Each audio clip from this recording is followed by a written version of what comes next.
ইলেকশ্যনতে target তেখেতে দুইটা সমষ্টিতে খেলক দুইটা সমষ্টিতে হাৰিব ইয়াৰ পিছত আৰু তেখেতৰ দোকান আৰু চিৰদিনৰ কাৰণে বন্ধ হৈ যাব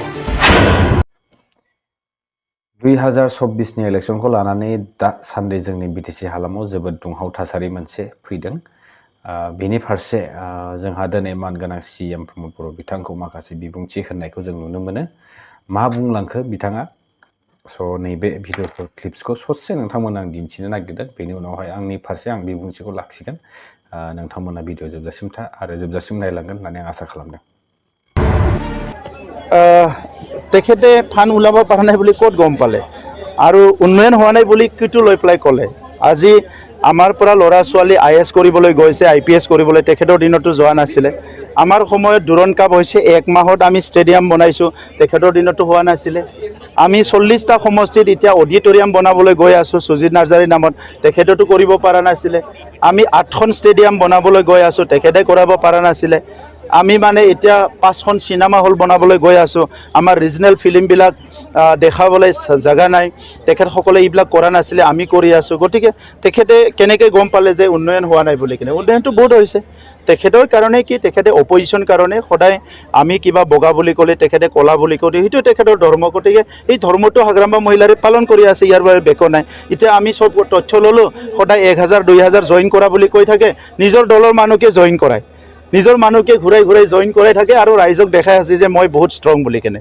হাগ্ৰামা মহিলাৰীৰ অহা পাৰ্লিয়ামেণ্ট ইলেকশ্যনতে টাৰ্গেট তেখেতে দুইটা সমষ্টিতে খেলক দুইটা সমষ্টিতে হাৰিব ইয়াৰ পিছত আৰু তেখেতৰ দোকান আৰু চিৰদিনৰ কাৰণে বন্ধ হৈ যাব আছে অলপ পিছত नैबेहाय मानगोनां सीएम प्रमद बर' बिथाङा बुंनाय माखासे पइन्ट्सफोरनि आङो मोनथाम मोनब्रैसो पइन्ट्सफोरखौ आं कालेक्ट खालामनानै बेनि फारसे आं सावरायगोन फार्स्टआवनो जाहैबाय बिथाङा बुंदों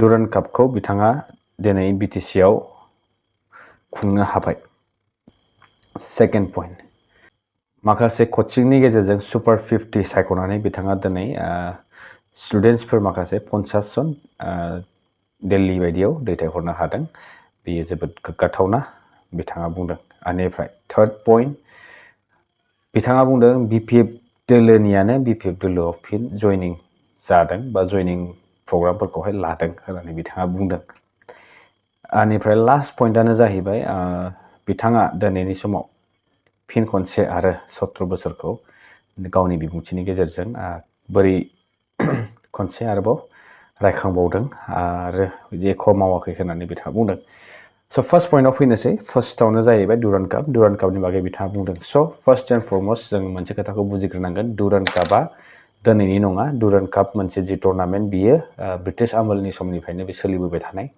आरो बिनि हस्टखौ इन्डियान नेशनेल आर्मी बिथांमोना खुङो आरो जेरावनाखि जों बयबो मिथिगौ हस्टखौ आर'नाइ गानहोनो होनायाव बिथाङा गावनो गावनि गोदोनायाव आर'नाइखौ सोना लानाय बे जाथायखौ रावबो बावाखै आरो सोरबा बावदोंबा आंनिनो प्लेलिस्टआव थांनानै नोंथांमोना बिथांनि जि बे मोनसे लाजिथावना मोनसे जि जाथाय जालांबाय बेनि भिडिअखौ नायनो हागोन स' बेनि बागै आं बारा बुंला बेनिफ्राय दुरान कापआव जिबायदि सिटुएसन जादोंमोन टिकेटखौ लानानैहाय जिबायदि मेनेजमेन्ट सिस्टेम जादोंमोन बिथांमोननि आरो हरखाबै जि स्टेडियाम गायसननाय बेफोरावहाय सोरनि मुलाम्फा जादों बा सोरनि खहा जादों बेफोरखौ बयबो मिथिगौ आरो जों मिथिगौ जे थांनाय ISPL नि समावबो बेसेबां कौटि थाखा बिथाङा गावनि डिपार्टमेन्ट एडुकेशन डिपार्टमेन्टनिफ्राय नैबे ISPL नि नामावहाय गारदोंमोन आरो जियानो हक दुरान कापनि खोथाखौ आं बुंला बयबो मिथिखागौ माबायदि रायजो राजाफोरा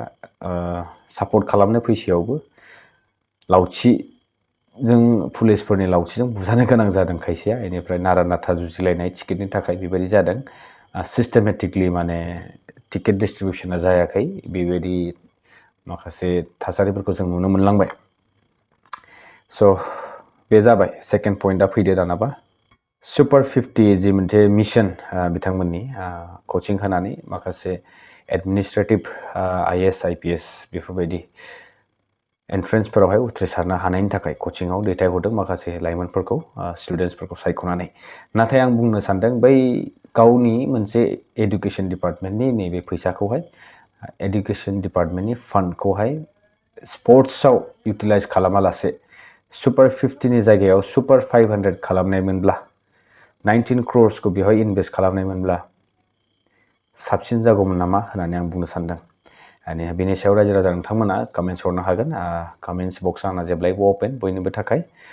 थार्डलि आरो बिथाङा बुंबावदों BPF दोलोनिनो सोद्रोमाफोर बा BPF दोलोनिनो सापर्टारफोरा फिन आरोबाव BPF दोलोआवनो जयनिं जाफिनदों होननानै बिथाङा गावनि बिबुंथिनि गेजेरजों बुंलांबाय। आं मानगोनां CM प्रमद बर' बिथांखौ खावलायो नोंथांमोननि IT सेलआ जोबोद दुरबल जाबाय। नोंथांमोननि जाय एजेन्सिफोर दङ, जायनाखि रिपर्टारफोर दङ, जायनाखि इनफरमेसन नोंथांनो हरो, जोबोद दुखुनांथाव बाथ्रा। मोजां मानसि दैथायहर। BPFनि जेरावनाखि जयनिं प्रग्राम जायो बेवहाय स्पेशलाइज टीम मोनसे बानायनानै दैथायहर, अब्लाना रोखा फोरमान मोनगोन जे BPFनि दोलोआव BPFआनो जयनिं जाफिनदों ना सोरबा बेलेगा ग्लोब फैनानै दैबाना बायदि जयनिं जाफैनायखौ। अब्लाना सैथो नंगौना नङा नोंथाङा मोनथिगोन। बेनिफ्राय रायजो राजाफोराबो फोरमान मोनगोन आरो दिनै रायजो राजाफोरानो निजेनो BPF दोलोआव जयनिं जाहैगासिनो दङ। बेखौ जों बुंलायनाङा, नोंथाङासो मिथिनो गोनां दङ होननानै आं सानदों। आरो लास्टलि फंसेल' खोथा बुंबावनोसै। लास्टलि जा स्टेडियाम गायसननायनि बाथ्रा बुंदों नोंथाङा, गायसननो थांगासिनो दङ, नाथाय गायसनाखैथ'।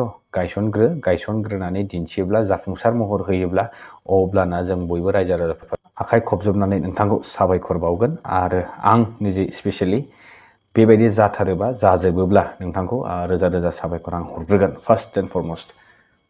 बेनि उनाव हाग्रामा महिलारिनि समाव 17 बोसोरनि खोथाखौ नोंथाङा फिन रायखांफिनदों।